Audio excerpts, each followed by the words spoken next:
Hey everybody, and today is Monday. How is everybody doing? How are my mothers? How are my women who have taken on a motherly role? Just women in general. This is our month, and yesterday was our day, and I had a wonderful time. I'm going to take my glasses off because my husband made a comment about my glasses when I was doing my videos. You have to excuse my little indentation here, but it's all good. As you can see, I'm rocking my soul sister do.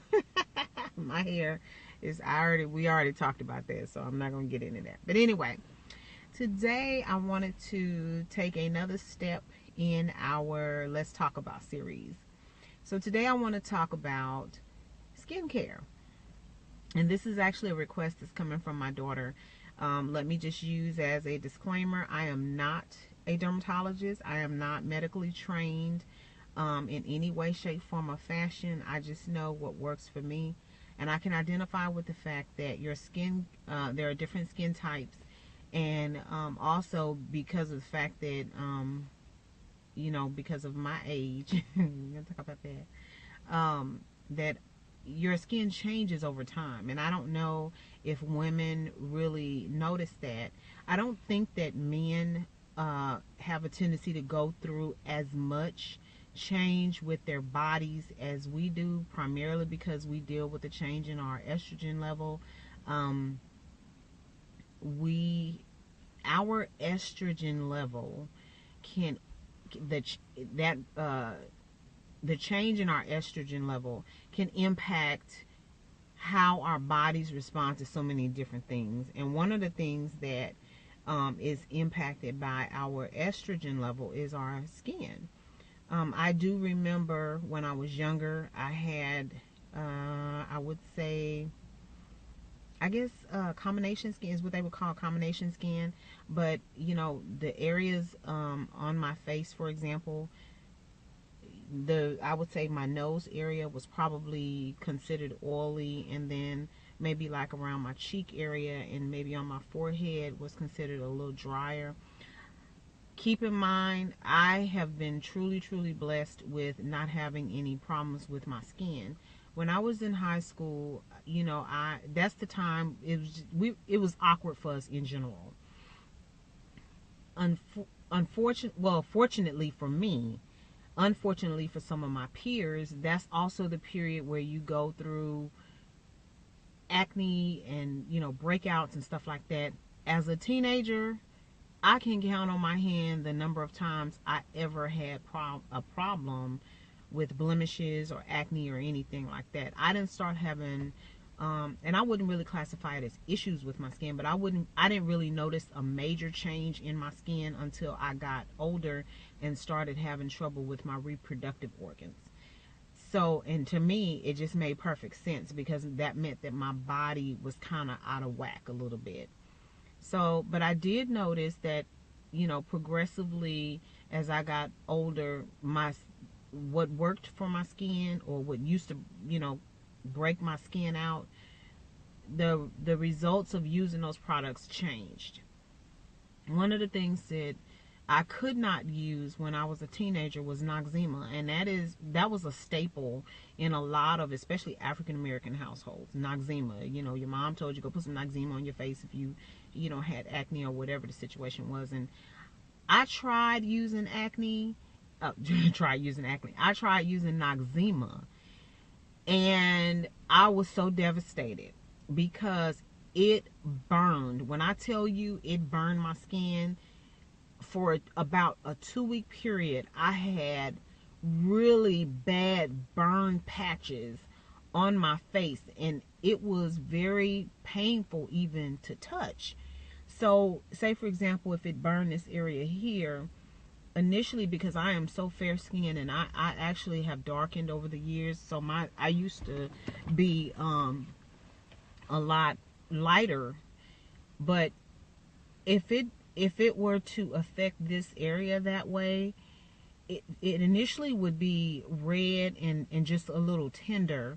And as the time kind of grew on, oh my goodness, it would darken, and then it would just really be painful.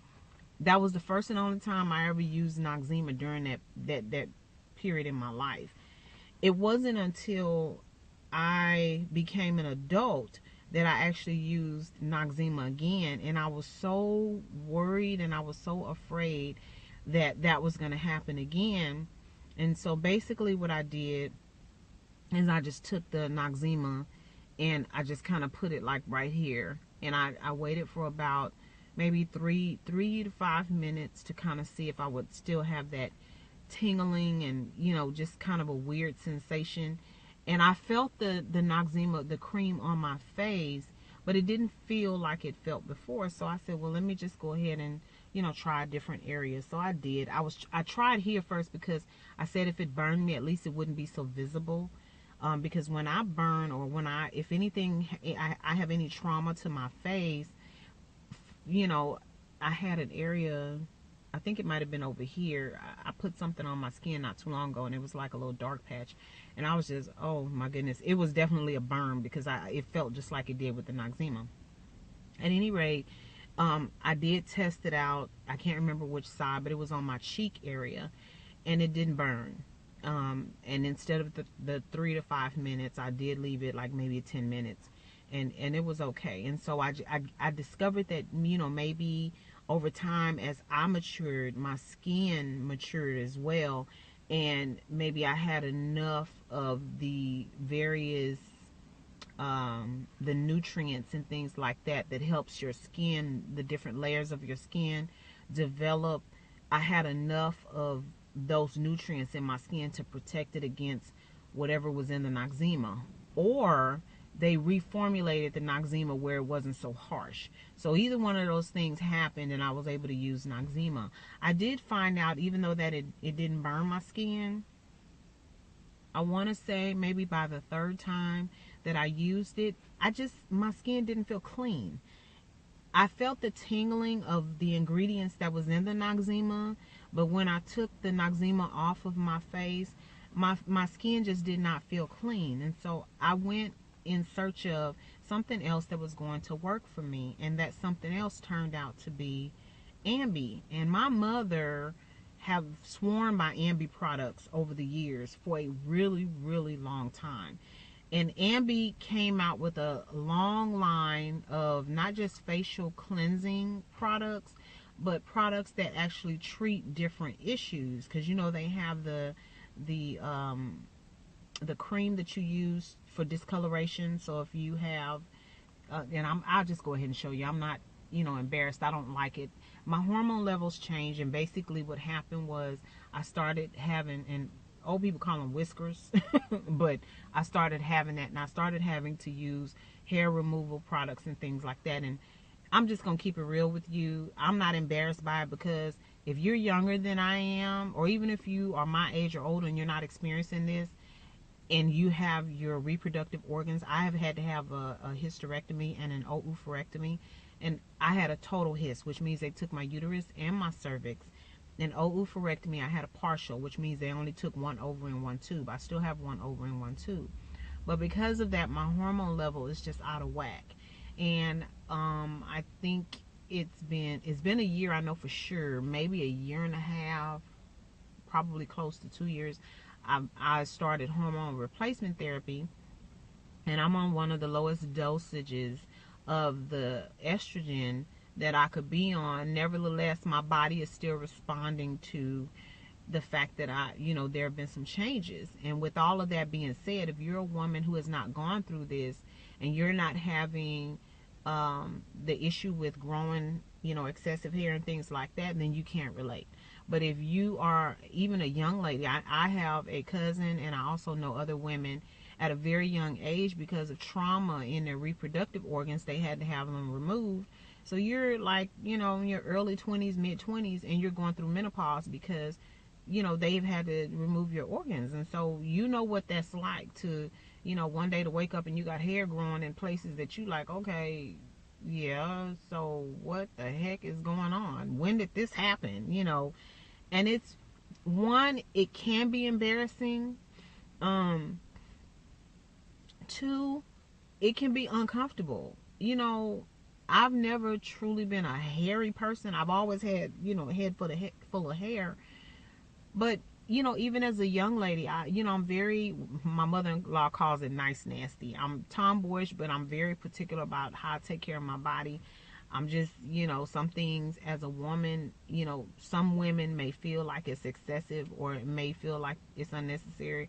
But my thing is, you know, I'm walking around, I call it a monkey. I'm walking around in this monkey. I don't like certain things, and I don't like to feel a certain way. So I do what I need to do for me to feel that I'm clean, I'm well kept, you know, Toni is taken care of. And with all that being said, you know, your body just goes through changes. So there were a few things that I thought about, you know, because I do have people, some people don't believe that I'm the age that I say that I am. And that's okay. That works for me. Um, but I have people asking me, you know, quite often, you know, what are you doing to your skin? You know, why do your skin look so clear? And people that have known me for a long time, and that's always a comment that they make, you know, girl, your skin, you've always had pretty skin and, you know, tone and all this other kind of stuff. And so, you know, while I appreciate the compliment, I don't attribute what's happening with my skin to just what I'm doing. I also believe that genetics is involved and, you know, other things. And so while I won't swear by anything that I'm telling you, because I do truly believe that what works for me may not work for you. Some people may do certain things and they have done it that way for years, and then all of a sudden doing it that way doesn't work anymore. That has been my case. But I know that if I stick to these 4 things, no matter what products I use in order to satisfy each area, as long as I do these 4 things, then I don't have a problem with my skin. I have had to kind of test different products and see, you know, if my skin is not responding, to see what it is that I need to do. I also know that in order to have healthy, clear skin, one of the key things that you must do is drink water. I have another video where I talked about I'm learning how to drink more water. I don't get enough water, and I'm just really trying to work my way up to being able to do that. Part of the fact is because I had a gastric bypass, and so it's hard. You know, if I drink as much water as they say I need to drink in a day, then I won't eat any food because I will be full all the time, and I just won't be able to get enough nutrients in my body. So that's another challenge that I'm dealing with. So the 4 things that I want to talk about, let's talk about skincare. You need to cleanse, exfoliate, moisturize, and hydrate. How you go about doing these things is 100% up to you. Once again, I am not a dermatologist, but I know for a fact that even a dermatologist will point out that doing these 4 things will help you to have healthy skin. Cleansing for me, I love to use, like I said, the Ambi. Ambi has a cleansing bar. They have, I believe they came out with one, it's a black bar. I haven't used that one. But the one that I use is their, just like whatever their original bar that they came out with. That's the one that I use. I do also, I can't remember the name of the other product because it's something fairly new that I'm using. Clearasil makes a facial cleanser that I've used before too, and I really like it. So right now there are probably 3 cleansers that I can use that will yield the same results, and I won't have any side effects from it. And so my thing is just to find you a good cleanser. For me, one of the characteristics of a good cleanser is I'm a person that I need that lather. I need to feel the suds and the bubbles, and you know, and so when I go to cleanse my face, I usually use my hands. And the reason is because I can actually feel what's going on with my skin. Whether I am cleansing or hydrating or moisturizing, the only time I don't use my fingers to really focusing on certain areas is when I'm exfoliating, and that's just because I have a special sponge that I use that is designed to help exfoliate. So I use the product that has the beads, or there was one a while back, and I really wish I knew what brand it was. I don't like taking chances with the products to exfoliate, because there was a time that I used a product and it was supposed to have peach. I don't know if they maybe ground up the seed of the peach or what they did, but when I used it, and I did use that product with my hand, not because the sponge, I didn't have it at that time, but I used it with my hand, and when I splashed water on my face to kind of help get the product off, it was burning a little bit, and I couldn't figure out what the heck was going on. And so then when I went to put my product on to kind of hydrate, you know, around my eyes and everything, because that's like an area for me that I'm constantly feeling like I need to, because I can't tell you that around your eye area, especially here, the skin is a little thinner. But anyway, when I went to put the next product on, it burned. So I got a mirror and I started really looking at my face where it was burning, and whatever the granules were that was in that product, it tore. Like I had like these little really fine cuts on my face. So it was whatever it was that was in there, maybe it hadn't been processed enough for it to be in this product. And I didn't like that. I didn't like that at all, because, you know, I couldn't really put anything on my face without feeling like I just, you know, cringing, because, you know, it wasn't excruciating, but it was enough for me to really notice it. So anyway, for exfoliation, like I said, I is it Clean and Clear, Clearasil, Neutrogena. There's a few products that, a few product lines that have an exfoliant that I can use. That I won't have issues. And I know Neutrogena, and I think it's Clean and Clear is the other one, are my two favorites. And I like that they have grapefruit, and there's another citrus, and it's because I can tell that it's the oil of it is in the product. And to me, when you want to clean something, even when I clean my house, having something that's citrus based to me makes a difference, because I can smell it and I actually feel like it's clean. So when I use something like that that's not too harsh on my skin, I really feel like my skin is clean. So I've done my cleaning and I've exfoliated, and so all I do, in I believe Olay,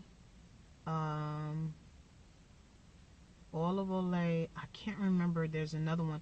All of this that I'm having trouble remembering, don't worry about it. I will leave the information in the description box. And these are just recommendations of products that I personally use, that I don't have a problem saying, yes, you know, if you want to try something, this is a good product. I'm not ever going to recommend something that I have not tried, or I don't know enough about the product to say that I would, you know, suggest using it. I'm not a product junkie, and I don't do all that. I don't believe in spending my money unnecessarily just trying things. If I try a product, it's because I'm looking for a product. And if I find a product, I'm not going to switch from that product unless it's necessary. So, because I'm just very particular about what I do to my body. And that's, you know, whether it's food or whatever. So anyway, Olay, and there's another one, I'll find it for you. They make a product that is good for hydrating your skin, and I don't really use it anywhere else unless I absolutely have to, but for me, it's mainly around my eyes. So that's what I use it for.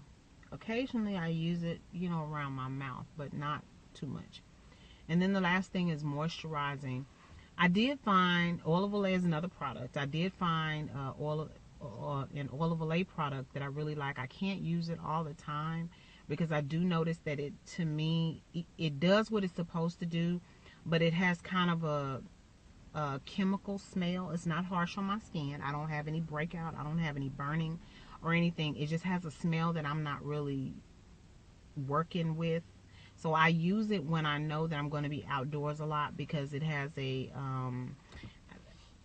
it's SPF, but I don't know what the strength is. And so obviously it has a barrier for your skin, so that you can use it as a moisturizer, but it's also protecting your skin from the sun. And I still have that, so I will try to insert that in the video so that you can see which one I'm talking about. So it has a really good SPF, but the only thing that bothers me is it has kind of a chemical smell to it that just drives me nuts. So I try not to use too much of it, but I try to make sure that if I have to use it, because I'm going to be outdoors for a little while, that I put it on. So the only other thing that I wanted to mention is that you want to find products, you know, for moisturizing your skin that have lipids, and those are going to be water-soluble vitamins such as A, D, E, and K. I know lipids is something, you know, it helps to reduce the fine lines and, you know, things like that, because it's actually, it's almost like a filler, and it's all natural, so it's not, you know, like you're putting something foreign in your body, and you're just putting it on your skin, and it's naturally helping to fill in those areas that might be developing wrinkles or creases or anything like anyway that. I am, gosh, I feel like I was talking 50 miles an hour, but I think I got everything in. If y'all have any questions, go ahead and you know, make sure that you leave me a comment, and I will do the best I can to find the information that you're looking for. So we want you to like us on Facebook, follow us on Twitter and Instagram. Please hit that red subscribe button so that you can be part of our family. I haven't come up with a slogan or anything like that. I think eventually I'll probably come up with something, but I'm just not worried about it right now. I'm just having fun making videos and bringing you all content that is helpful for you. As we age, our bodies go through different things, and we just have to figure out, you know, what's going to work for us as individuals. And sometimes it helps just talking to people, and so that's the reason I decided to do this Let's Talk About series. So if you have some suggestions about topics that you want to talk about, you know, please leave that information for me as well, and you know, we will do the research and get this information out to you. So I want to thank you for joining us, and please subscribe, and I look forward to talking with you all tomorrow. Love you. Bye.